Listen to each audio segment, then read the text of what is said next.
الحمدللہ رب العالمین والعاقبۃ للمتقین والصلاة والسلام علی سید الانبیاء والمرسلین وعلی آلہ واصحابہ اجمعین اما بعد اعوذ باللہ من الشیطان الرجیم بسم اللہ الرحمن الرحیم قل بفضل اللہ وبرحمتہ فبذلک فلیفرحوا صدق اللہ العظیم وصدق رسولہ النبی الکریم اللہم صلی علی سیدنا و مولانا محمد معدن الجود والکرم وآلہ وصحبہ وبارک وسلم الصلاة والسلام علیک یا سیدی یا رسول اللہ وعلی آلک و اصحابک یا حبیب اللہ۔ حمد و صلاۃ کے بعد اللہ تعالیٰ نے قرآن مجید میں فرمایا قل بفضل اللہ وبرحمتہ فبذلک فلیفرحوا، فرمایا محبوب علیہ السلام آپ ان سے فرما دیجئے کہ جب اللہ کا فضل اور اس کی رحمت ملے تو چاہیے کہ اس پر خوشی منائیں۔ اسلام خوشی کا، مسرت کا، راضی ہونے کا پورا موقع فراہم کرتا ہے۔ اسلام یہ کہتا ہے کہ اللہ کے فضل اور اس کی رحمت کے موقع پر تمہیں اظہار مسرت کرنا چاہیے، خوش ہونا چاہیے، لیکن یہ کہ ہمیں خوشی کے طریقے بھی بتلاتا ہے اسلام۔ اب ہم نے یہ کیا ہے کہ ہم نے اپنے دکھوں کا رشتہ تو اپنے دین کے ساتھ جوڑ لیا۔ کسی کے انتقال پر تو قرآن پاک کی تلاوت ہوتی ہے، وظائف پڑھے جاتے ہیں، ایصال ثواب کی تقریبات کے اندر تو تلاوت ہوتی ہے، نعت ہوتی ہے، وعظ و نصیحت کی مجالس ہوتی ہے، لیکن جب خوشی کا موقع آتا ہے تو پھر ہم دین سے دور ہو جاتے ہیں۔ ہم نے دکھ سارے دین سے وابستہ کر لیے، اور شکھیوں کے موقع پر بالکل ہم دین کو نہ صرف یہ کہ بھول جاتے ہیں بلکہ محسوس ہوتا ہے کہ جیسے ہم صرف اپنی برادری، قبیلے اور علاقے کے رسم و رواج کے پابند رہ گئے ہیں۔ بڑے بڑے حاجی، نمازی، نیک، اچھے کہلانے والے لوگ بھی تھوڑی سی عدم توجہی کا اظہار کرتے ہیں، اور وہ چیز بڑی تکلیف کا باعث بنتی ہے کہ کیا رب رسول سے صرف دکھوں کا رشتہ ہے؟ معاذ اللہ۔ ہر قوم کوئی نہ کوئی تہوار مناتی ہے، اور لوگ چونکہ معاشرہ انفرادی سطح پر بھی راضی رہنا چاہتا ہے اور اجتماعی ماحول بھی فراہم کرنا چاہتا ہے، قومیں بڑے بڑے تہوار مناتی ہیں، میلوں کا بندوبست کرتی ہے، دن منائے جاتے۔ اسلام کے اندر بھی دن منائے جاتے، اور بڑی قریب ایک دن آنے والا ہے جسے عید الفطر کہا جاتا ہے۔ لیکن اسلام کے تہوار باقی قوموں کو یہ بتاتے ہیں کہ تہوار منائے کس طرح جاتے ہیں۔ تو سب سے پہلے تو یہ یاد رکھے کہ اسلام کے اندر جب عید آتی ہے تو اس کا کوئی مقصد ہے، اور ہم نے عید کو کس طرح منانا ہے یہ سارا کچھ ہمارا دین ہمیں بتاتا ہے۔ پہلے تو آپ دیکھیں کہ عید مسلمان نے کس طرح منانی ہے۔ سویرے جب اس نے اٹھنا ہے تو اس نے فجر کی نماز کے بعد دوبارہ سے تیاری کرنی ہے، غسل کرنا ہے، صاف لباس پہننا ہے، خوشبو لگانی ہے، اور کرنا یہ ہے کہ نماز کے لیے جانا ہے۔ اس کے عید کا آغاز، اس کے اس خوبصورت تہوار کا آغاز اللہ تبارک و تعالیٰ کی عبادت سے ہو رہا ہے، اور عید منا کب رہا ہے؟ رمضان کے 30 روزے پورے کرنے کے بعد یا 29 کا چاند دیکھنے کے بعد۔ تو سب سے پہلے ہمیں یہ بتایا جا رہا ہے کہ جب تم عید مناؤ گے تو تم سجدہ شکر کے ساتھ مناؤ گے، اپنے رب کے ساتھ جڑ کے مناؤ گے، اللہ تبارک و تعالیٰ کی عبادت کے ساتھ مناؤ گے۔ تو اس میں کوئی شور و غوغا نہیں، کوئی ریلیاں نہیں، کوئی جلوس نہیں، کوئی پٹاخے نہیں، کوئی گانا باجا نہیں۔ اللہ کی عبادت کے ساتھ بتایا جائے گا کہ تمہارا جو تہوار ہے وہ تہذیب کا، شائستگی کا، خوبصورتی کا، نظم و نسق کا ایک بہترین ذریعہ۔ تم بڑے راضی جب ہوگے تو پھر بھی تم اپنا ساری جھکاؤ گے رب کی بارگاہ میں، پھر بھی تم یہی کہو گے سبحان ربی العظیم، پھر بھی تم یہی کہو گے سبحان ربی الاعلیٰ، پھر بھی تم اس کی بارگاہ پہ جبین نیاز جھکاؤ گے۔ پہلی بات۔ دوسری بات، تمہیں پیغام میں عید یہ ہے کہ یہ جو تمہارے پاس عید کا دن آیا ہے یہ اجتماعیت کا دن ہے۔ آپ جب صف میں کھڑے ہوں گے نماز عید کے لیے تو کیا امیروں کی صفیں علیحدہ ہوں گی؟ غریبوں کی الگ ہوں گی؟ کیا پڑھے لکھوں کی الگ ہوں گی اور ان پڑھ لوگوں کی الگ ہوں گی؟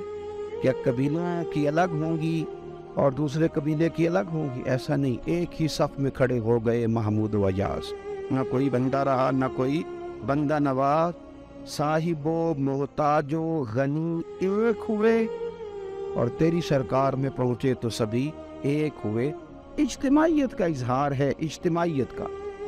عید کا پیغام اجتماعیت کا اظہار۔ نماز عید ختم ہوئی تو سب نے ایک دوسرے کو گلے لگایا، غریب نے امیر کو، امیر نے غریب کو، پہلے ایک صف میں نماز پڑھی پھر گلے لگایا، چھوٹے نے بڑے کو، بڑے نے چھوٹے کو، سب ایک دوسرے کے ساتھ محبت کا رشتہ قائم رکھنے لگے۔ تو عید نے دوسرا پیغام اجتماعیت کا دیا کہ تم اللہ تبارک و تعالیٰ کی توحید کے نام پر، تم رسول پاک صلی اللہ تعالیٰ علیہ وسلم کی غلامی کے نام پر ایک ہو ایک۔ ہزاروں قومیں وجود میں آئیں دہر میں خشک و تر کے رشتے سے، پر ہم نے بنیاد دوستی رکھی یاد خیر البشر کے رشتے سے۔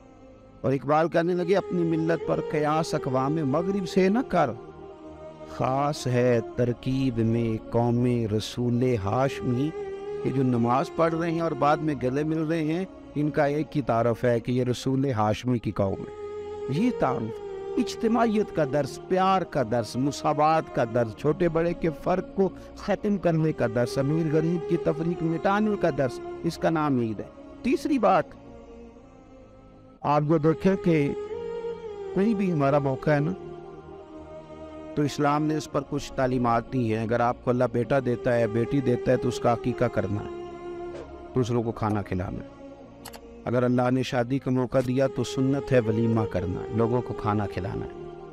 اگر بڑی عید کا موقع آیا ہے تو قربانی رکھ دی گئی ہے، آپ گوشت کریں گے، اس کا ایک حصہ رشتہ داروں کو دیں گے، ایک حصہ غریب نادار لوگوں کو دیں گے۔ اور عید کا موقع آیا تو صدقہ فطر رکھ دیا گیا، چھوٹی عید، اور صاحب نصاب پر زکوٰۃ بھی فرض کر دی گئی، جو بالعموم رمضان میں بھی دی جاتی ہے۔ رمضان میں زیادہ تر مسلمان دینے کی کوشش کرتے ہیں۔ تو اس سے کیا ہوتا ہے کہ انسان اپنی خوشیاں دوسروں کے ساتھ بھی جوڑتا ہے، وہ اکیلے خوشی نہیں منا رہا، وہ دوسروں کے ساتھ اپنی خوشیوں کو جوڑ رہا ہے، غریب کو کھانا کھلا رہا ہے۔ اور نبی پاک صلی اللہ علیہ وسلم نے فرمایا وہ دعوت بڑی ملعون ہے، وہ بڑی لعنت والی دعوت ہے کہ کسی نے دعوت پکائی اور صرف امیروں کو دعوت دی جائے، غریبوں کو نہ دی جائے۔ سیاسی افطاریاں کرائی جائیں اور ولیمے پہ بھی اگر اپنے بیٹے کے بلایا جائے تو امیر لوگوں کو، سیاسی لوگوں کو، بڑے لوگوں کو دعوت دی جائے۔ دعوت تو خیر والی وہ ہے جس میں چھوٹا بڑا امیر غریب سب شریک۔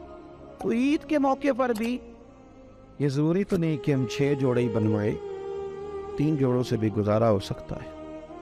اس طرف بھی تھوڑی توجہ کر لیں کہ جس گھر کے اندر 1 جوڑا بھی خریدنا مشکل ہے، کیونکہ ضروری تو نہیں کہ 10 جوڑے ہی خریدے جائیں، 2 پہ بھی گزارا ہو سکتا ہے۔ 3 جوتے لینے کی بجائے 1 سے بھی عید گزر جاتی ہے، لیکن تھوڑی سی توجہ اگر غرباء کی طرف بھی کر لی جائے، مساکین کی طرف۔ یہ کل پرسوں خبر آ رہی ہے کہ ہمارے پنجاب میں ایک ایسا شہر بھی ہے جس میں باپ نے صرف اس لیے اپنے بچے نہر میں پھینک دیے کہ انہوں نے عید کے لیے کپڑے مانگے تھے۔ اس قسم کی داستانیں جس قوم کے اندر موجود ہیں تو وہ قوم پھر کسی کا خیال ہی نہ کرے، وہ سارا مال اپنے اوپر ہی خرچ کرنا چاہے، اسے احساس ہی پیدا نہ ہو کہ کسی اور کو بھی ضرورت۔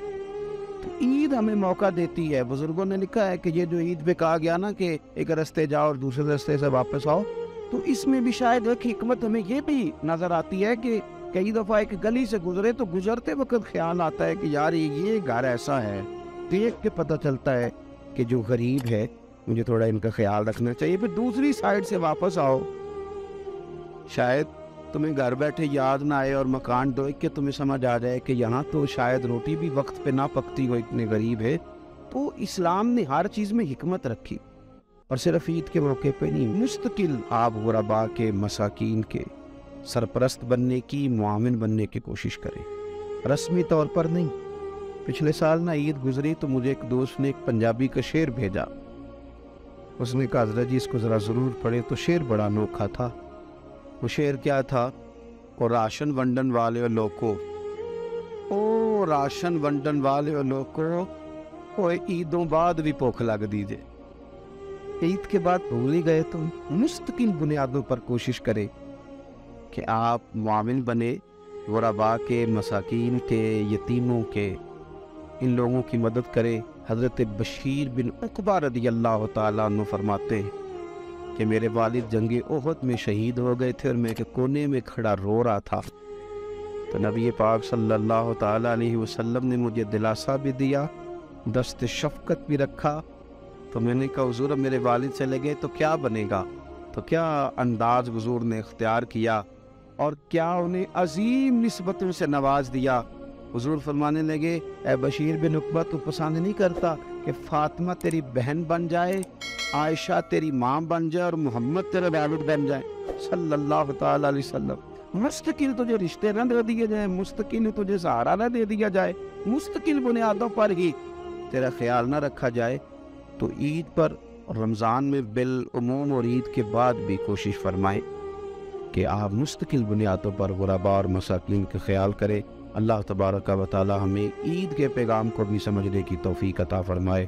آخر دعویٰ یعنی الحمدللہ رب العالمین۔